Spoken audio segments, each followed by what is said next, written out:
Lola, Lolo, Tia, and Tio played a ping-pong tournament. Each player competed against each of the other 3 players exactly twice.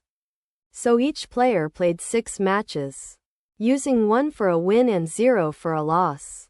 The records are Lola 111011, Lolo 101010, and Tia 010100. Tio's record is unknown. What was Tio's record? You can pause here and solve the problem before seeing the solution.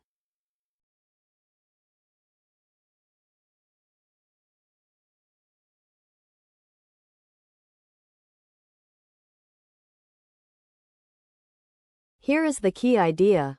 Every single match has exactly 1 winner and 1 loser.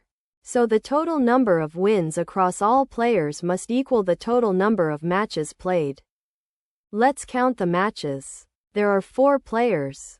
The number of different pairings is 6. And each pairing plays twice.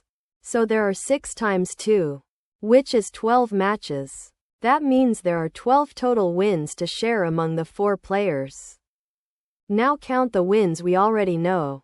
Lola's record has 5 ones. So 5 wins. Lolo has 3 ones. So 3 wins. Tia has 2 ones. So 2 wins. Together that is 5 plus 3 plus 2, which is 10 wins. Since all the wins must add up to 12, Tio's wins are 12 minus 10, which is 2. So Tio won exactly 2 of the 6 matches. Tio needs a record with exactly 2 ones that is consistent with the other players' results. Checking the answer choices. That record is 000101. Choice A. The answer is 000101.